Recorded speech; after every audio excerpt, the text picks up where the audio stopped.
Hi, I'm Stan Williams, and this is the Moral Premise Storycraft Training Network. This episode, we're going to be talking about the evolution of story structure. This corresponds to the 11th secret of successful stories that are enumerated on this Moral Premise bookmark that you can order for free by going to the Moral Premise website, and under the Writing Aids tab, you can order one of these things for free. Just send me a self-addressed stamped envelope and I'll send this to you. It has the secrets of successful story structure on the back and some other neat hints on the front that we'll be covering in these mini episodes. Anyhow, in this episode, we're going to be talking about that 11th secret, and that is that story structure has to follow a natural structure of the human condition. So what are those? Well, it could be any number of things, but we're going to be looking at these 6. First off, we're going to be really detailing the 3 acts and the 13 beats of a traditional structure. And then we'll be looking at either the 5 or 7 acts of the stages of grief, then the 5 acts associated with the Allison Fisher purchase funnel, which Allison Fisher was an economist. We'll be looking at the 15 beats from Blake Snyder, the 12 stages of the mythic hero from Joseph Campbell and Chris Vogler, and the 12 steps of Alcoholics Anonymous, very briefly. Now, before we do that, I want you to take a look at this short and think in terms of story structure at its most fundamental and basic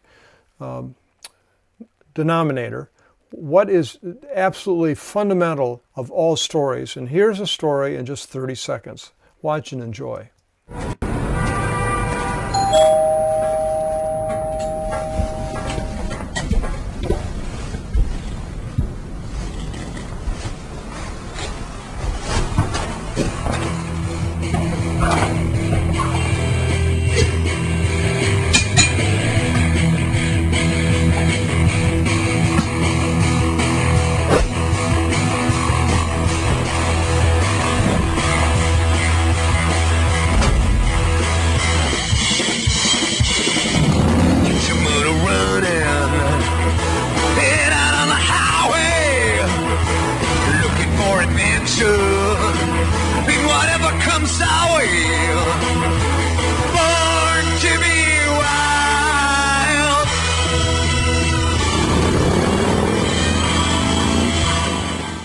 Now that short story has all the elements of absolutely successful story structure, and it's one of the reasons why it connects with audiences.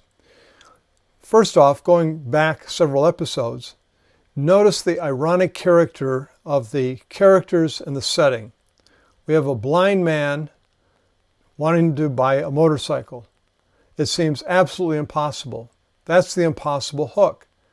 And then through the craft of storytelling, we see the reasonableness of it. So we have, in terms of structure, you see the 3 steps there at the bottom left. Life before, there's a moment of grace, and life after. Now that pertains to all the major characters in the story, but it particularly pertains in a short story like this to the protagonist. So I want to ask, who is the protagonist? Who's the antagonist? But who's the protagonist first?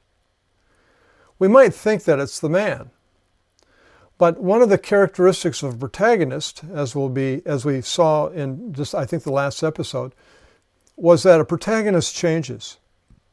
A protagonist pursues something, makes active decisions, but they change. They have an arc associated with them. The man, the blind man in this story, may have an arc in some respects in that he achieves his goal and he goes from walking around with a white cane to riding a motorcycle, so to speak. But the real protagonist here is the wife, and we see that in the title. It's called The Best Wife Ever. It's not called A Blind Man Rides a Motorbike. It's called The Best Wife Ever. She's the focus of this story, and she's the one that changes. She enters the motorcycle shop skeptical, and she leaves the motorcycle shop perhaps even more skeptical until her husband leads her to a trailer, and they put the bike on the trailer and so forth and so on. And we see at the end she's quite happy. Her goal has been to make her husband happy, or to help him achieve his dreams, and that's her dream. Her goal is to help him achieve hers. And so we see this attitudinal shift in her from skepticism to loyalty. And we see that personified in the physical consequences of skepticism, of reluctantly taking him to a motorcycle shop, and then very happily driving the car. Who's the antagonist? Well, who changes the protagonist? That's the husband. The blind man, he's the antagonist. He's the one that's the bigger-than-life character. He's the one that has the stronger personality. And the protagonist is affected by the antagonist's dreams and visions of success. She goes along with it, and she achieves hers as well. So those three beats at the left, life before, moment of grace, and life after, you're going to see reinforced in not only this episode, but the number of episodes coming. And that's the most important story structure that you can remember. All characters, especially protagonists, have a life before that isn't so good. Then there's a moment of grace where things change, or they begin to see the reality of the truth of what's going on. And then their life after. And in a redemptive film, that life after is happier. And in a tragic film, it's not so happy. It's sad. So let's look now at what is a story about at its core level. Well, we know it's about a moral premise and how things change. But the way things change, which is represented here by the green arcing line that arcs from kind of starts in the middle, goes down and comes up, it's a good redemptive ending story. But the way we get there that's entertaining for the audience is what's represented by this tan line. It goes up and it goes down, up and down. It's a roller coaster. And we say it's an emotional roller coaster. We say that stories are about emotional roller coasters that teach truth to our audience. All right, so how do we then, with structure, create an emotional roller coaster? Well, that's what we're going to be investigating here, and that's how stories have evolved over the centuries. So first off, we go back and we look at the history of novels, and even novels today. Novelists, agents and publishers tell novelists, make sure that you have 3 disasters. And those 3 disasters, as you see represented in this diagram, occur at the end of Act 1, in the middle of Act 2, and between Act 2 and 3. Those 3 disasters create 4 equal-length sequences of the story. And they give the audience kind of an up and down sense of reality or of the story. Notice down here at the bottom, I've tried to graphically represent this. And some of the graphs coming on I may not be exactly right on, but the intent is this, that at each disaster there's an emotional rush. There's an emotional engagement where the audience is imbued with the values and the consequences that the characters are living through. And so these light hash lines you see here represent the beats. Notice that there's a beat here in terms of life before. Then there's a beat that happens quite quickly at this moment, the first disaster. Then there's a second or a third beat at this sequence in here. And then at the midpoint, the second disaster, there's another beat, and a beat here in this sequence, a beat for this final disaster, and then a beat at the end as the story is resolved. So understand now that we define beats as either sequences, long periods of time, or moments. But sequences are like setups that take us to a moment. And then we enter another sequence, another moment, sequence and moment, sequence. And those are the beats that we're talking about. So beats aren't like beats of a drum, all staccato and all the same length, but they are beats of the story. And so there's a couple things going on here. First off, there's a rhythm to the story. We kind of go slow and then we go fast, slow and then fast, slow and then fast, slow and then fast. It's like a dance. And then there are also the emotional ups and valleys. So as we approach this beat, this emotional high, afterwards we're kind of let down, and then we see some tension creating, and we realize that we're approaching another emotional crisis, and then there's another disaster. And after that there's a letdown, and then we see the tension approaching again, and rising to another disaster, and so forth and so on. That's the job we have as artists and as writers, to create that emotional regular rhythm. And we want a regular, even rhythm to keep the audience going and expecting at a regular pace. So consequently, you'd expect these three, if we're going to take three disasters and divide things up into equal segments, the first disaster, or this break between Act 1 and Act 2, occurs at 25% before the into the story. Let me turn off the audio here. And at the second one occurs at 50%, and the third disaster, or the break between Act 2 and 3, occurs at 75%. So we have that equal flow. Now, there's some terms that we could put with these beats, as you will. You've heard this one. Obviously, all stories have a beginning, a middle, and an end. Another way to talk about this is that your protagonist is chased. For instance, they're chased up a tree, and then when they're up the tree, there's a lot of rock throwing at them, and then they come down out of the tree and chase the antagonist off. If we break this down a little bit further so that we have more names for more of the beats, it might look like this. The protagonist in Act 1 is chased up the tree, or he's chased. There's a chase scene. And then there's a moment where he climbs up the tree. And while he's up the tree, rocks are thrown up him by the antagonist. And then something happens in the middle, and he comes, and that middle thing we're going to talk about in a moment, but after that middle thing, that midpoint, he begins to collect those rocks that were thrown up at him, and he throws them back down at the antagonist. It's at that point he realizes he can climb down out of the tree and chase the antagonist off. Now that gives us a structure that looks like this. There's a certain depressed sense about the whole story where we go down and down and down. We feel bad for the protagonist. And then at midpoint, we start to see that maybe this protagonist has learned something, and they kind of turn the tables on the antagonist, and they chase the antagonist off, and the story gives us an emotional rush back up. And you see how this flows naturally with the green line down here. But this is the basic concept. Things get worse, they get worse. The protagonist understands something and they get better. All right, so what is it that happens here in the middle? And this is really important. This is a point where the protagonist changes their mind.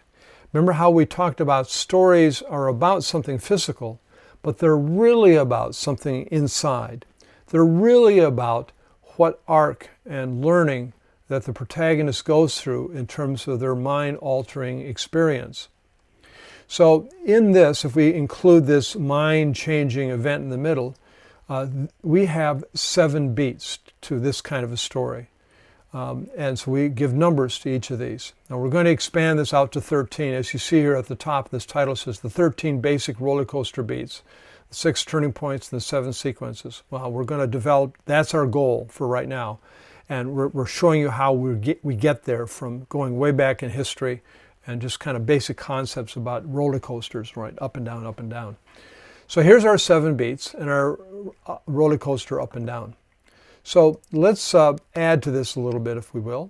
Let's say that we want to take these slow spots in the beginning of Act 1 and in Act 3, and we want to increase them. We want to up the ante, so to speak. So we create a beat here in the middle that we're going to define in a moment. And notice when we put one beat here in the middle of this dead spot or this plateau or this long sequence, we end up creating 3 beats. Not only before we had just the 1 beat, but now we have 3 beats in that area. There's a sequence before, there's the moment itself, and then there's the sequence after. And the 2 sequences are shorter, and we've got this event in the middle. Well, let's do the same thing for Act 3. We have a moment in the middle of Act 3, and then there's a sequence here and a sequence here. And where before there was 1 beat, now there's 3. Now we've increased the pace of this story, and it's a little more exciting of a ride. And finally, we have to eventually, come to the conclusion that, in fact, we have a conclusion. There's a climax. Something happens at the very end that brings the catharsis to our audience and brings success or tragedy to our protagonist. And that is in our climactic beat, which creates 2 more beats. There's the climax beat of what happens at the actual end, and then what we call the denouement. But we're going to name this in a moment. I'm getting a little bit ahead of myself. So again, we have a beginning, middle, and an end. But now, with these added beats that I put in there, we now have 13 beats. We have beginning, middle, and end, and there's a certain rhythm that goes, and you see the rhythm goes up and down here. And these occur at 12.5, 25, 50, 75, and 82.5%. Notice here in the middle, we're still a little bit slow. We haven't increased this, but we're going to solve that in a little bit. But when we talk about the 13 basic beats of a motion picture, this is what they look like. And so what we're going to do next is name these and show you just exactly what we call them and how this all works. I'll be back in a moment.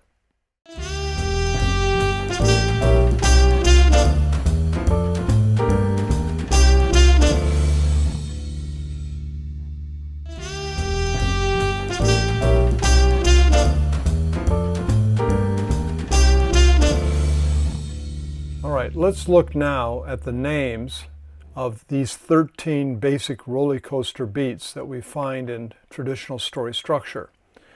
This first element up front is called Life Before. This is beat number 1. This describes what it is like for the protagonist before anything else happens in the story. And a good story writer will indicate that there's a problem in the protagonist's life that has to be fixed. That problem is made particularly and explicitly evident at what we call the inciting incident. That's this first yellow beat that's halfway through Act 1. It's the inciting incident that is brought to mind, to the protagonist's mind by the antagonistic force. And it suggests to the protagonist that something is different about their life, or that they don't have a handle on what their life is really should be like, and they need to correct it. They need to do something, particularly go on a journey. But the protagonist at that point isn't really convinced. And so beat number 3 is when the protagonist rejects the opportunity. They reject the journey that is offered to them. They reject the idea of entering a special world to learn the truth about their life that will make them happier. And as they go through that sequence of rejecting the opportunity, they finally come to a conclusion to the debate about what they should do at an Act 1 climax. And it is here that the protagonist accepts the opportunity. This corresponds to the disaster number 1 of a novel. And at that moment, they cross the threshold from the ordinary world in Act 1, and they enter the special world of Act 2, where they're going to learn things. Except they haven't learned enough yet. And so what they end up doing is they end up pursuing their goal by using the negative side of the moral premise. Using the negative side of the moral premise, they lack progress. They try to approach the truth. They try to get to their goal, but they don't make very good progress on the way. Things go bad for them. And it's then that they have a moment of grace. And it's here, this moment, disaster number 2 in a novel, that changes the method upon which they use to achieve their goal. And it's at this point they accept, in a redemptive story anyhow, they accept the truth of the moral premise. In a tragedy, they reject the truth of the moral premise. And later on, we're going to show you examples of that from the same movie, in fact, and why it doesn't always work. If you wait for a redemptive film for the moment of grace, say late in Act 3. But more about that later. Then, now that they've accepted the truth of the moral premise, they still pursue their goal, but they use the positive side of the moral premise. And this helps them make progress. And because they're making progress, the bad guys close in. And as a consequence, we have another big beat. This is disaster number 3 in a novel. This is the Act 2 climax, where the protagonist has to burn the bridge to escape the demon. There's a near-death experience. It almost looks like the end of the story, but it's not. That near-death experience was so tragic and so fearful because of their progress. I mean, they're making progress, and so the antagonist is really trying to stop them and almost does. That the protagonist goes through what we call the dark night of the soul. And it's during this dark night of the soul, this period of lament, that they begin to realize that they have to give all or they're going to get nothing. And to give their all, they have to remove their mask and essentially become a martyr for the cause. And when they do that, the antagonistic force sees it, and the antagonist then attacks with all their might. And that's called the final incident, because the antagonist is coming to try to hit them again and stop them, because they see that the protagonist is a martyr for the cause. They're willing to try anything. And that precipitates the protagonist realizing that they have to prepare to die. They really have to just not psychologically remove their mask, but they have to really come all out, and they have to prepare for that final battle. There then is, in beat number 12, the final battle. And in good stories, the protagonist and the antagonist have to go hand-to-hand combat. It's kind of a mythical combat. You might normally have someone else fighting your battles for you, but in a good story, the protagonist has to fight his own battle against the antagonistic force. And that leads to either a victory or defeat, depending on whether we have a redemptive or a tragic story. And then finally, after that climactic event, then we have what's called the denouement, or life after, and what really is going to happen after the fade to black or after the last chapter of the book.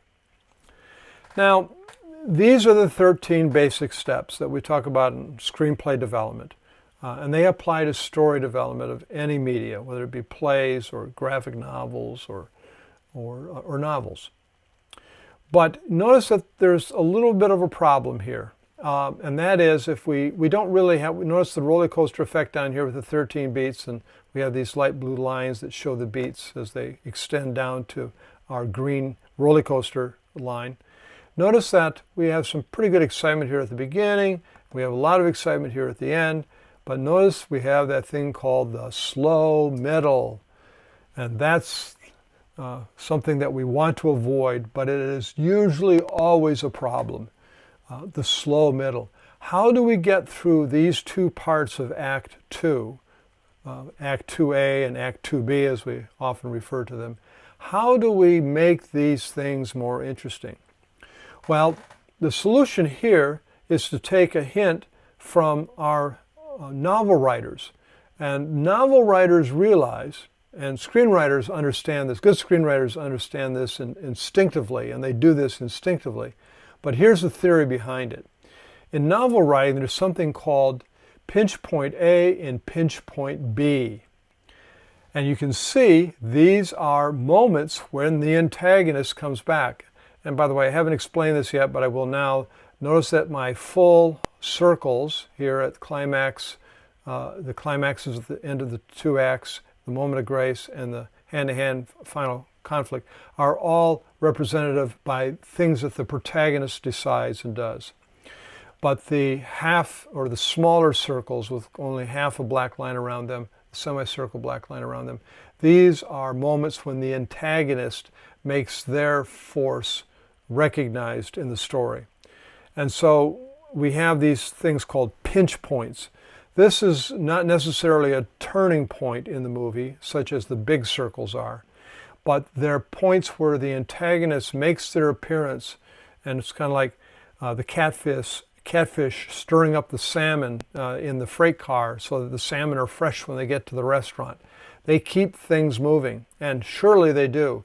If we have antagonistic forces that make appearances, significant appearances, not just in the background, but are definitely trying to interface and stop the protagonist in the middle of Act 2A and 2B.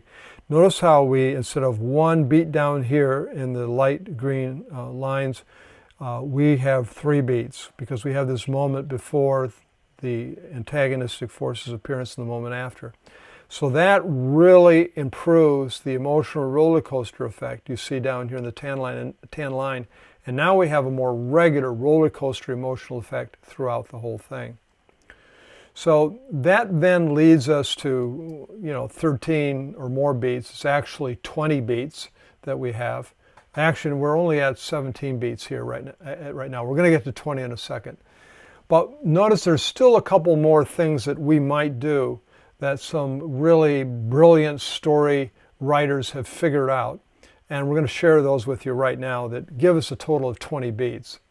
The first is, a lot of filmmakers have done this, but Blake Snyder gave it the image, first image and last image. And we're going to be showing examples of this later on.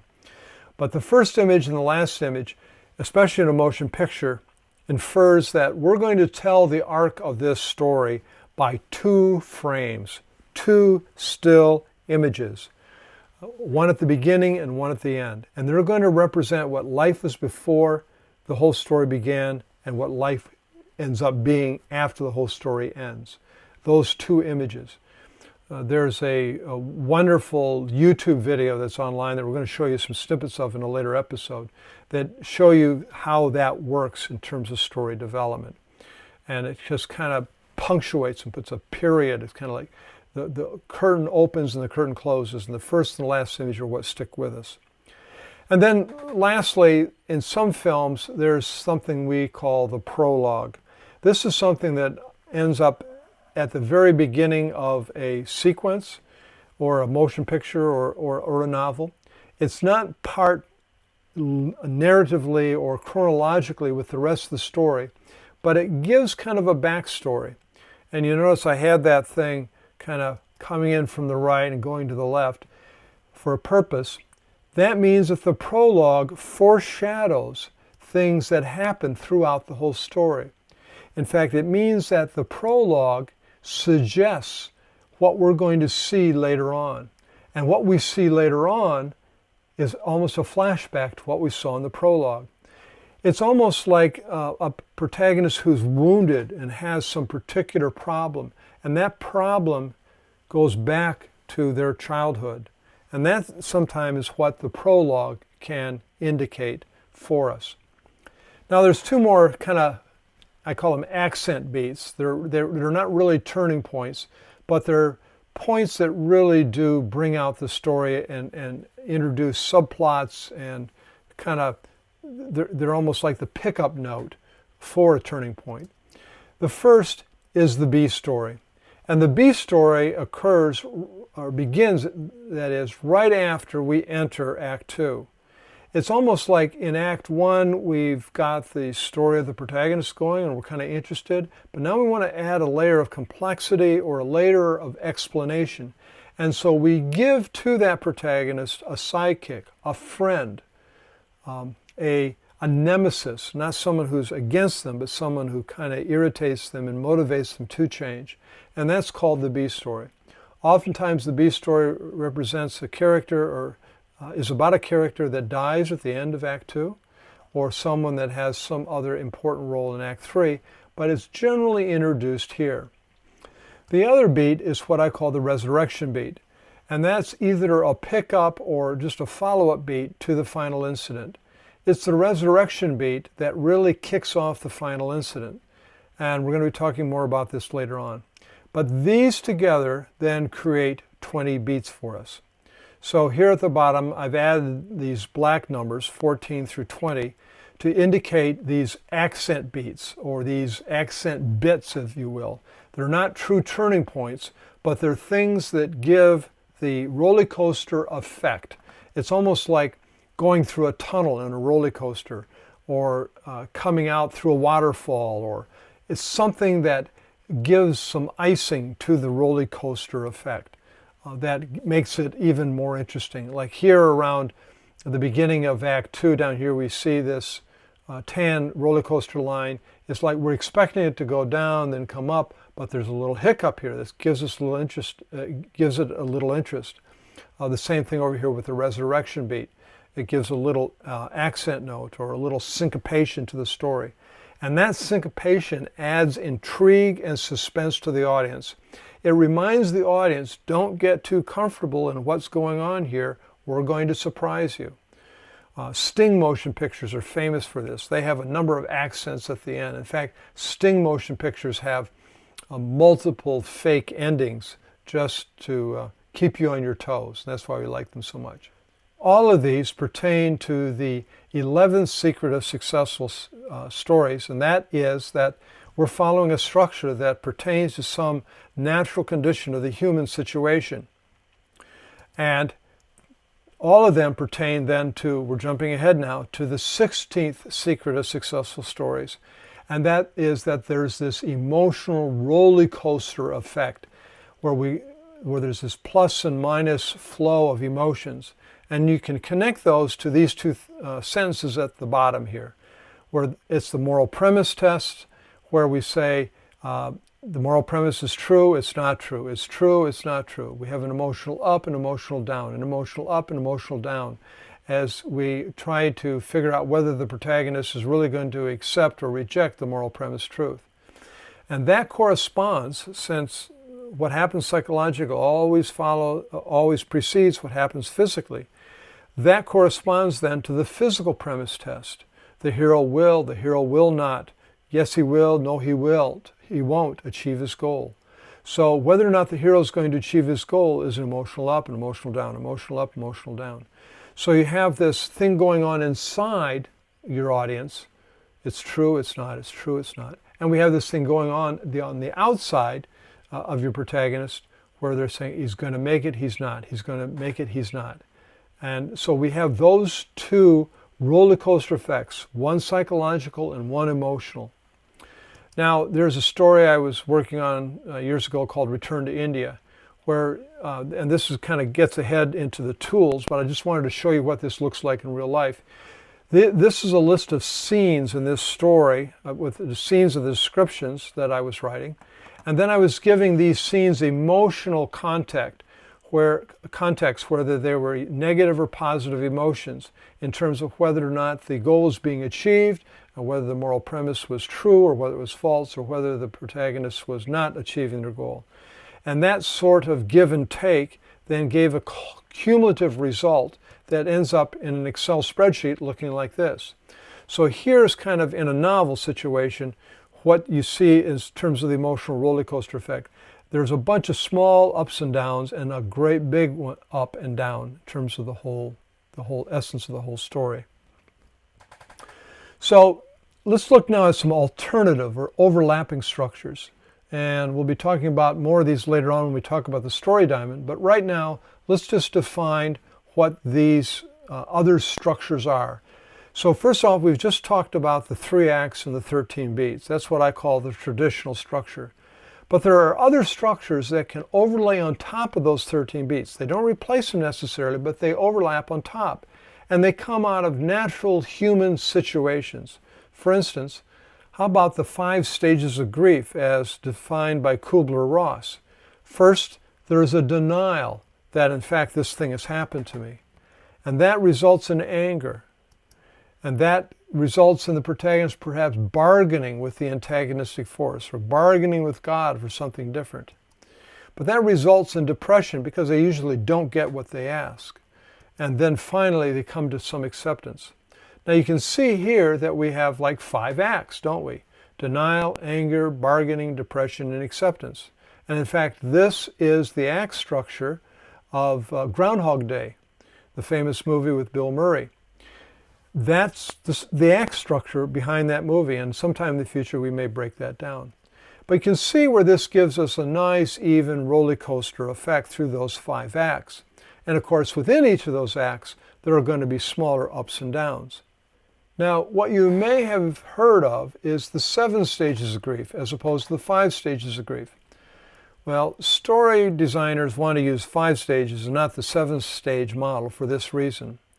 First off, I want you to notice something about the 5 stages. Notice that there's a nice clean moment or turning point at each one of the stages.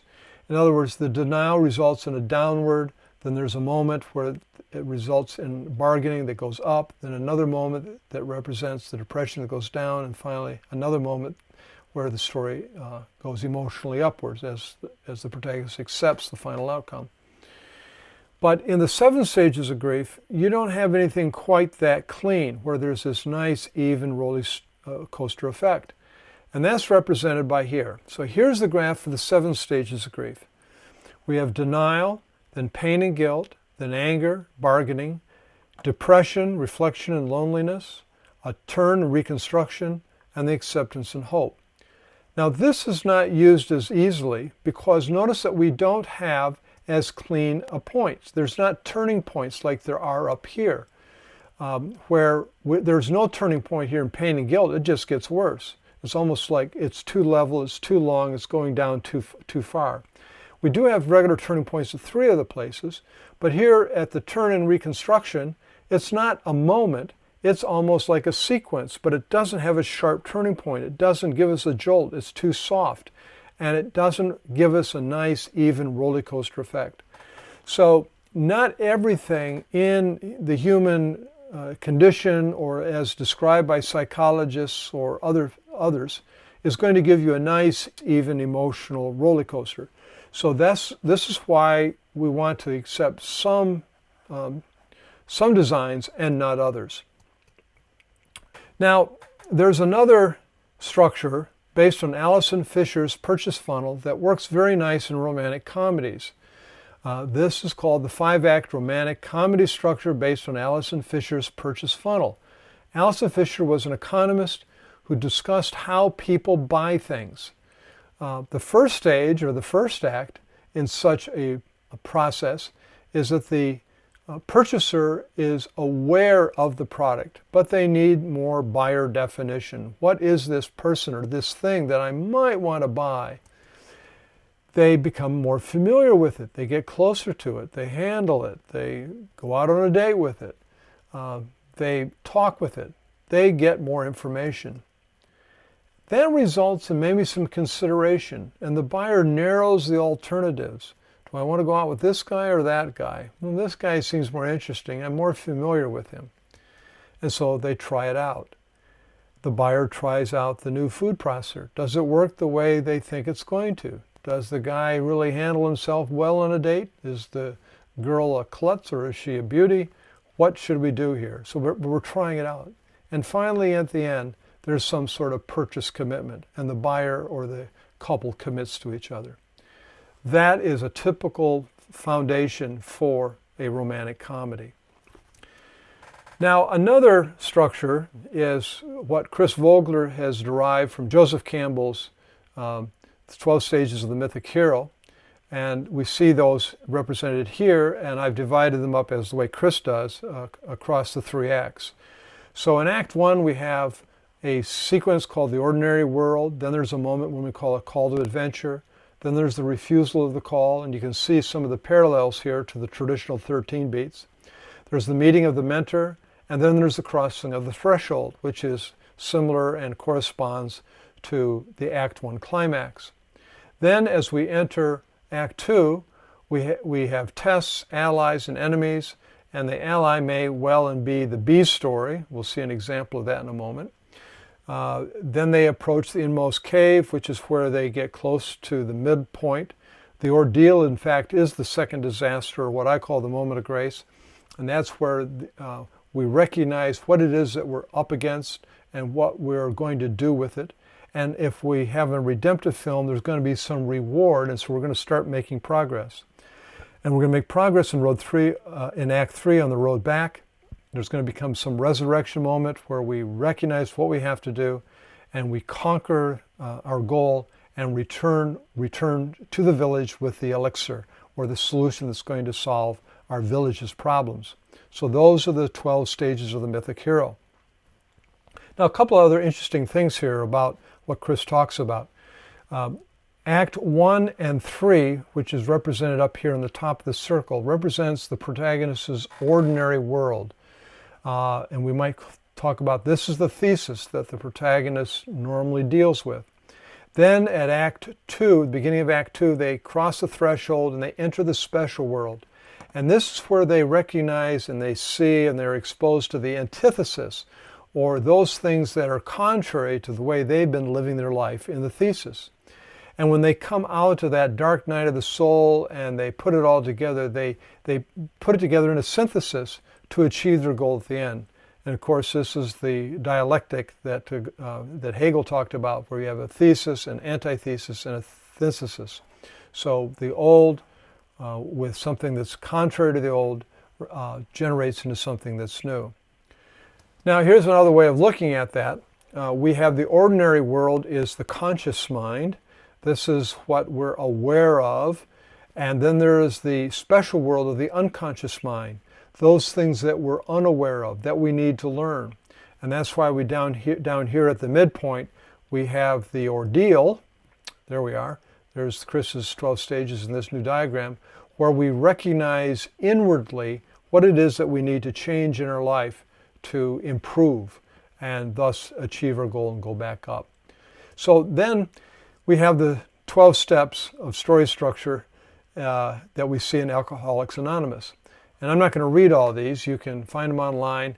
But these are the 12 steps of the protagonist as he realizes that he's powerless, that he needs to trust in something greater, and he turns his will and life over to this transcendent power and so forth and so on, until he passes that learning on to others through the principles that he's learned through his own affairs. And of course, you may ask, well, what story is this? Where is this represented in a movie? And that's in this wonderful television sitcom called My Name is Earl. My Name is Earl follows these 12 steps just beautifully to a T. So check it out sometime. All right, so here we have the end of this episode where we've talked about natural story structures and this particularly important 11th secret of successful stories. We've talked about the traditional 3 acts and the 13 beats and how they were developed over time.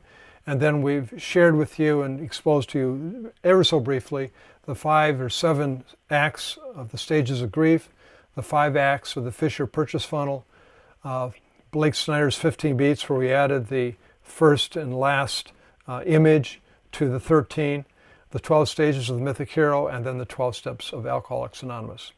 So thanks for being with us. I'm Stan Williams, and this has been the Moral Premise Storycraft Training Network and our episode on natural story structures. See you next time.